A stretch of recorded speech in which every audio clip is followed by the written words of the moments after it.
Assalamualaikum warahmatullahi wabarakatuh. Perkenalkan, saya Riana Marcella dengan NIM J1B1200013. Dalam mata kuliah daya dalam bidang pertanian ini, saya akan membahas mengenai mesin dua tak. Mesin dua tak adalah mesin pembakaran yang di dalam suatu siklus pembakaran akan mengalami dua langkah piston. Mesin dua tak juga merupakan salah satu mesin yang paling sederhana. Hanya sedikit bagian yang bergerak, diantaranya adalah poros engkol, piston, dan beberapa lainnya. Selanjutnya ada komponen mesin dua tak. Yang pertama ada crankcase yang berfungsi sebagai wadah untuk memproses bahan bakar yang masuk. Kedua, silinder block yang berfungsi sebagai tempat piston untuk naik turun dalam siklus kerjanya. Yang ketiga, piston berfungsi untuk mengatur besar kecilnya volume ruang bakar yang masuk ke dalam silinder. Yang keempat, ring piston berfungsi untuk menutup celah pada piston dan dinding silinder sehingga bisa menghasilkan kompresi bahan bakar yang baik saat didorong menuju kepala silinder. Yang kelima, batang piston berfungsi sebagai penyambung antara piston dengan poros engkol.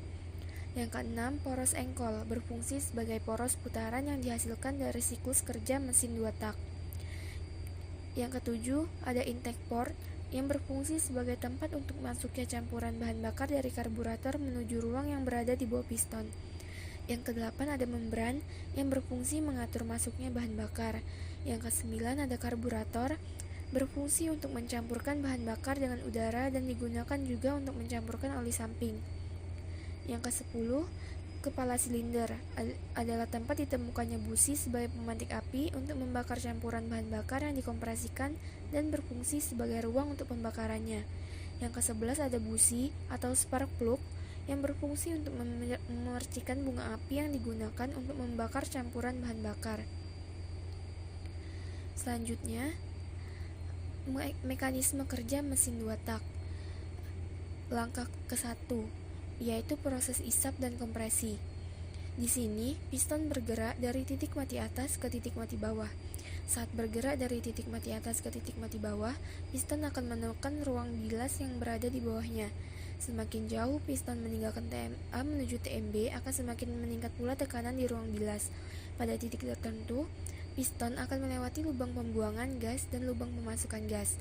Posisi masing-masing lubang tergantung dari desain perancang. Umumnya, ring piston akan melewati lubang pembuangan terlebih dahulu. Pada saat ring piston melewati lubang pembuangan, gas di dalam ruang bakar keluar melalui lubang pembuangan. Pada saat ring piston melewati lubang pemasukan, gas yang tertekan di dalam ruang bilas akan terpompa masuk ke dalam ruang bakar, sekaligus mendorong keluar gas yang ada di dalam ruang bakar menuju lubang pembuangan. Piston terus menekan ruang bilas sampai titik mati bawah, sekaligus memompa gas dalam ruang bilas menuju ke dalam ruang bakar. Yang selanjutnya, langkah kedua, yaitu proses pembakaran dan buang. Di sini, piston bergerak dari titik mati bawah ke titik mati atas. Saat bergerak dari titik mati bawah ke titik mati atas, piston akan menghisap gas hasil pencampuran udara, bahan bakar, dan pelumas ke dalam ruang bilas. Pencampuran ini dilakukan oleh karburator atau sistem injeksi. Saat melewati lubang pemasukan dan lubang pembuangan, piston akan mengkompresi gas yang terjebak di dalam ruang bakar. Piston akan terus mengkompresi gas dalam ruang bakar sampai titik mati atas. Beberapa saat sebelum piston sampai di titik mati atas, busi akan menyala untuk membakar gas dalam ruang bakar. Waktu nyala busi tidak terjadi saat piston sampai ke titik mati atas, melainkan terjadi sebelumnya. Ini dimaksudkan agar puncak tekanan akibat pembakaran dalam ruang bakar bisa terjadi saat piston mulai bergerak dari titik mati atas ke titik mati bawah, karena proses pembakaran membutuhkan waktu untuk bisa membuat gas terbakar dengan sempurna oleh nyala api busi. Selanjutnya ada kelebihan mesin dua tak.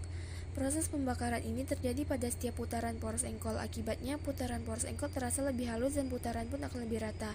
Secara umum, jumlah komponen lebih sedikit daripada motor 4 tak sehingga perawatannya lebih mudah dan komponennya cenderung lebih murah. Yang ketiga, momen puntir untuk putaran lanjutan poros lebih kecil, sehingga menghasilkan gerakan yang lebih halus. Yang keempat, tenaga yang dihasilkan pada motor ini lebih kuat, bahkan bila dibandingkan dengan motor 4 tak. Yang selanjutnya ada kekurangan mesin 2 tak, yaitu mesin ini membutuhkan bahan bakar lebih banyak, membutuhkan oli tambahan untuk campuran bahan bakar. Mesin ini mudah panas karena posisi lubang pembuangannya terdapat di bagian silinder. Adanya gesekan antara ruang piston dan lubang pada bagian silinder yang membuat piston mudah haus. Dan yang terakhir, proses masuk dan buang lebih pendek sehingga tekanan kembali gas buang lebih tinggi. Baiklah, itu saja yang dapat saya jelaskan dari video ini. Lebih dan kurangnya mohon maaf. Saya akhiri. Wassalamualaikum warahmatullahi wabarakatuh.